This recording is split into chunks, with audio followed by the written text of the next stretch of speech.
बेटी की सतरंगी शादी। मालिक, बहुत रात हो गई है। अभी तक मनीषा बिटिया दफ्तर से घर नहीं आई। अरे डोंट वरी रामू, आ जाएगी।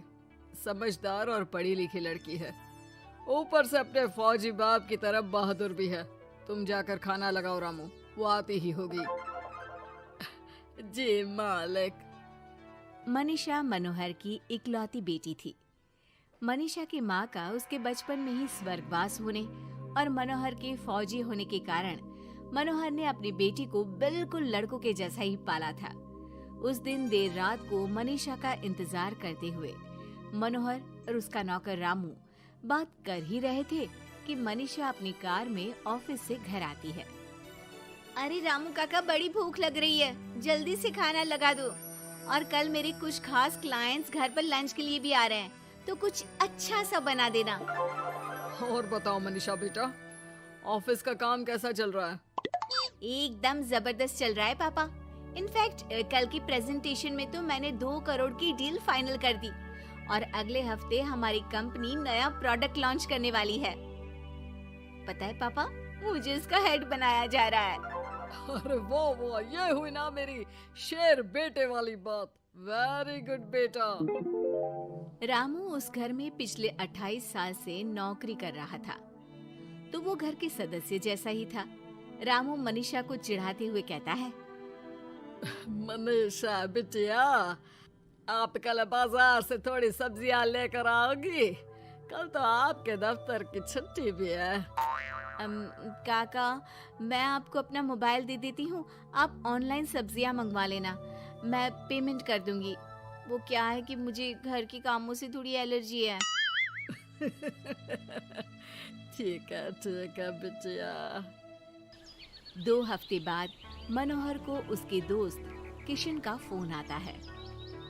अरे मनोहर, हमारी मनीषा बेटी के लिए एक बहुत अच्छा रिश्ता आया है। लड़का इंजीनियर है दुबई में।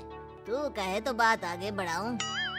हाँ, रिश्ते की बात तो आगे बढ़ा ही सकते हैं, लेकिन लड़के वालों की कुछ शर्तें भी तो होंगी ना, मतबला लेन देन वगैरह। अरे यार, लेन देन जैसी तो कोई शर्त नहीं है उनकी। बस लड़की पढ़ी लिखी और घरेलू होनी चाहिए, जो कि यहाँ इंडिया में अपने सास ससुर की सेवा करे और घर संभाल सके। अरे यार किशन, तू तो मनीषा को जानता ही है। पढ़ी लिखी और जिम्मेदार तो है वो, लेकिन घर के नहीं बाहर के कामों में मुझे नहीं लगता कि वो मानेगी।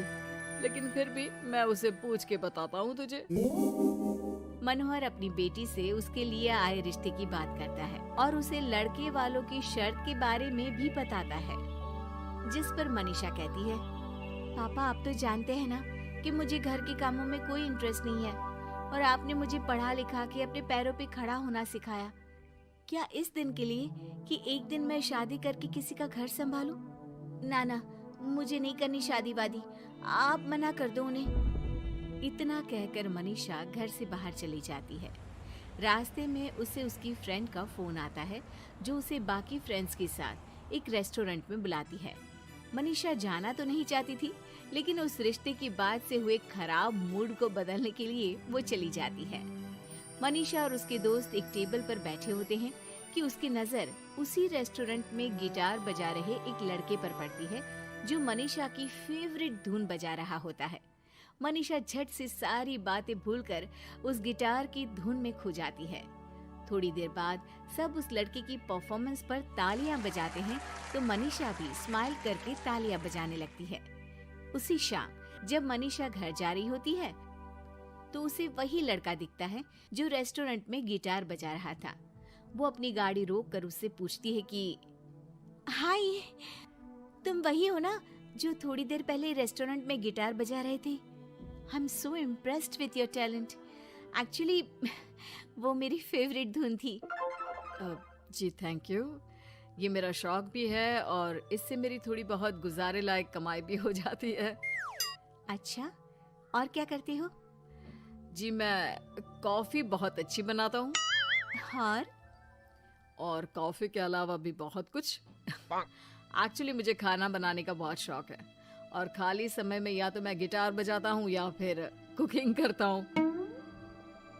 इसी तरह बहुत देर तक बातें करते करते दोनों एक दूसरे को अपना नंबर देते हैं और फिर धीरे धीरे पहले उनके बीच गहरी दोस्ती और फिर प्यार हो जाता है। फिर एक समय आता है जब दोनों शादी करने का फैसला करते हैं। मनीषा अपने पापा को गौतम के बारे में सब बताती है।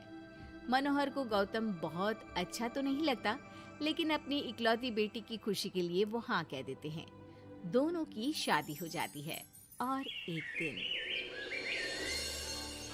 अरे गौतम बेटा, क्या बात है, बहू रानी तो आते ही दफ्तर जाने लगी। सुबह जाती है, देर रात को आती है, और तू घर पे रहता है, तो घर भी तुझे ही तो संभालना पड़ता होगा ना अभी। जी आंटी जी, वो मेरा काम कुछ कम ही चल रहा है और घर चलाने के लिए किसी को तो दफ्तर जाना ही पड़ेगा ना, तो मनीषा ही चली जाती है और मैं घर पे रहकर सारा दिन करूँगा क्या, तो घर ही संभाल लेता हूँ। हाँ बेटा, कह तो तू सही रहा है, लेकिन समाज को क्या कहेगा? समाज के भी कुछ नियम कायदे होते हैं, लेकिन यहाँ तो उल्टी ही गंगा बह रही है। अच्छा, मैं तो चलती हूँ बेटा। रात को मनीषा घर आती है तो गौतम उसे कहता है कि सुनो, आज हरलीन आंटी आई थी, कह रही थी कि आसपास के लोग बातें बनाने लगे हैं कि तुम मर्दों की तरह काम पे जाती हो और मैं औरतों की तरह घर संभाल रहा हूँ। हाँ, पर तुम तो जानती ही हो ना कि मैं शादी से पहले से जॉब कर रही हूँ, तो फिर अब अचानक से मैं खुद को कैसे बदलूं?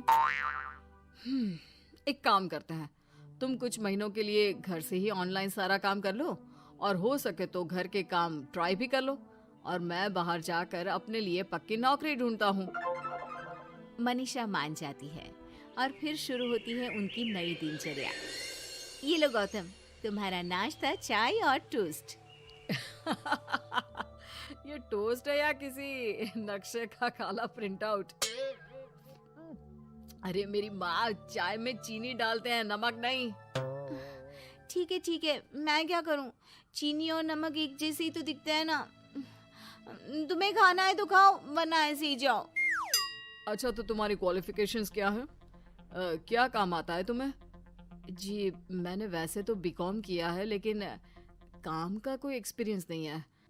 एक्चुअली मेरे पेरेंट्स ने ज़बरदस्ती मुझे ये डिग्री करवा दी थी। मुझे तो गिटार बजाना ही पसंद है सर। ठीक है मिस्टर गौतम, जब हमारी कंपनी को किसी गिटार परफॉर्मेंस की ज़रूरत होगी तब आपको बुला लिया जाएगा। फिलहाल के लिए आप जा सकते हैं। जॉब ना मिलने के दुख में मुख लटकाए गौतम घर आता है तो देखता है कि अरे ये क्या मनीषा, सारा घर बिखरा पड़ा है और ये किचन की ये हाल। अरे सब ठीक तो है ना? सब ठीक है गौतम, बस मुझे भूख लगी थी तो सोचा कुछ बना के खा लूं, लेकिन मुझे कोई सामान मिल ही नहीं रहा था और फिर पता चला कि गैस भी खत्म हो गई है और मुझे सिलेंडर बदलना नहीं आता। अच्छा, क्यों ना हम बाहर से ही खाना मंगवा ले? हाँ, अच्छा ये तो बताओ, तुम इतने उदास क्यों लग रहे हो? अरे क्या बताऊं, मुझे नौकरी नहीं मिली, लगता भी नहीं कि मिलेगी कभी। दोनों उदास होकर एक दूसरे की तरफ देखते हैं, फिर थोड़ी देर बाद हंस पड़ते हैं। मुझे लगता है हमें वही काम करना चाहिए जो हमें अच्छे से आता है। कल से मैं ही ऑफिस जाया करूंगी। और मैं हमारा